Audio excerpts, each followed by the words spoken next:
What a great match it is for match 11. You want to talk about storyline advancement?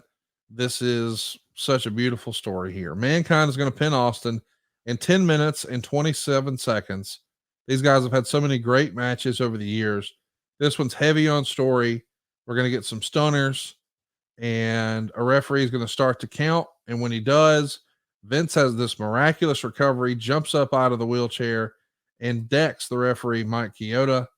Mankind puts the claw on. Austin breaks it up with a low blow, hits another stunner, covers him for the pin, and in slides Shane McMahon as the second ref.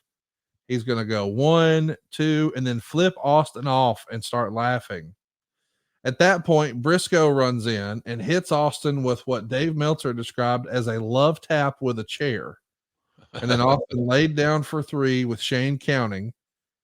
Dave would say, it's lucky nobody takes this stuff seriously, because after everything Austin has taken and gotten up from, it makes no sense to lay down for such a weak chair shot. They did a getaway car tease as Patterson, Briscoe, and Slaughter got in a limo and fled. Theoretically, with Vince and Shane with them, Austin stole a van and left after them. But as Bruce describes this chair shot, it was the Tink heard round the world.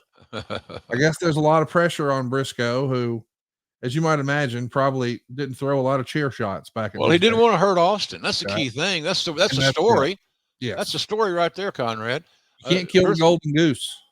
Briscoe he wouldn't want to be the guy that hurt Stone Cold with a chair shot. No. And his neck was like, putting toys together, pieces of toys. And you didn't want to affect that. So that's all Briscoe was doing. And you're right. He wasn't an experienced at that point in time. You got to remember, during Briscoe's prime in wrestling, chair shots were not normal. No. And so you didn't get a lot of practice. He got practice doing arm drags and selling and making comebacks and all that good stuff. And did an amazingly good job with it as well. But you're right. It was a Tink. But Bruce hit it on the head. No pun intended. It was a Tink heard around the world. But what else are you going to do? What else could we have done in hindsight? Which people would do a good job in pro wrestling of looking at hindsight. What else could we have done that would have immediately detonated Austin to where he was going to do a 1, 2, 3? I think we make too much of those things, and Austin losing to Mick without the chair shot would have worked for me. I think it would work for anybody. But that's what the decision was done. We got to do the most drastic thing we can do, and using a weapon to beat Austin.